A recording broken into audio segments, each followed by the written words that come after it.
Hello mga kasuso at sa aking mga ka-fitness mom dyan.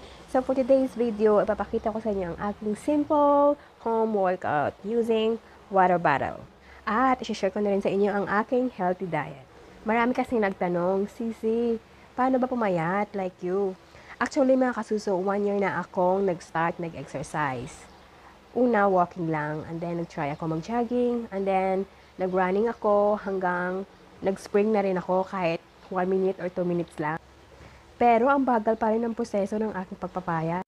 Doon ko rin nalaman na ang exercise pala ay 20% lang. So, mag-focus pala dapat sa diet, which is 80%. So, these previous 3 months, na-discover ko ang low carb and intermittent fasting.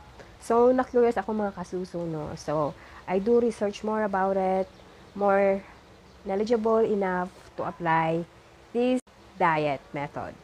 Nung una, hindi ko gets at nahihilo-hilo pa ako. Nag-try ako mag-fasting 12 to 12, which is 12 hours eating window and 12 hours fasting without any food, just fluids.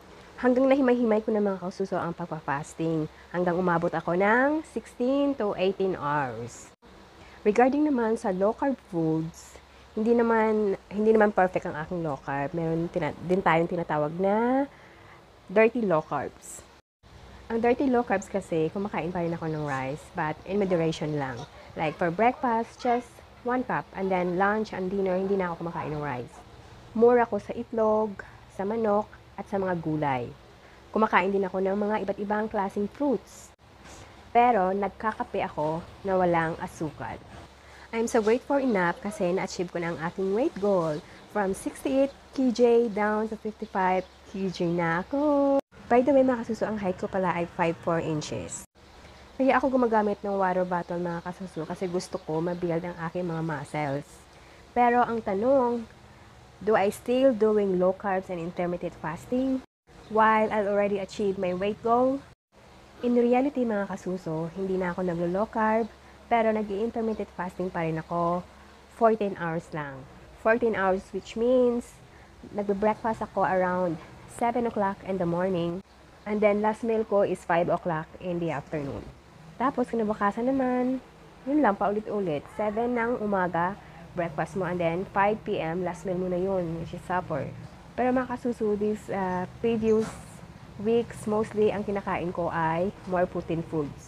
Kasi ang gusto ko nga, mag-build ang aking mga muscles. Kaya, advantage din tong workout na gumamit tayo ng mga heavy weights. Isa pang tanong, Sisi, ano ba dapat gawin para ma-achieve ko lahat ng sinasabi mo? Ang una, mahalin mo ang ginagawa mo. And just be consistent. Isipin mo ang pagpapayat ay hindi lang physical appearance. Meron din itong mga benefits like, mobility, longevity, at of course, ayaw mo nun humaba pa ang buhay mo at hindi ka magkakasakit. Sabi nga nila, health is wealth.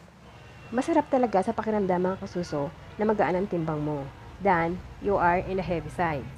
Kasi ranas ko na yan. Alam mo bang lagi kang nahihilo?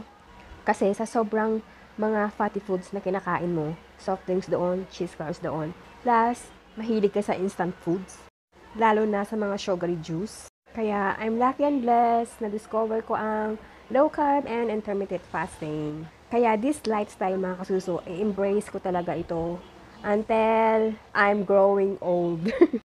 Ayaw mo nun, hindi ka na magme-maintenance pagdating ng senior citizen age mo. Kasi hindi ka magbayad ng hospital bills mo. Plus, makakaipon ka pa. And there's nothing wrong to take advantage. Isipin din natin ang ating mga futures. Remember, life is so short. Kaya habang nabubuhay pa tayo, maging healthy. Ganito pala itsura ko last year, mga kasuso. 68 kg ako dyan. Hindi lang medyo halata kasi matangkad ako. O diba, show pa face pa nga ako. Pero eto na ako ngayon. I'm proud to be me.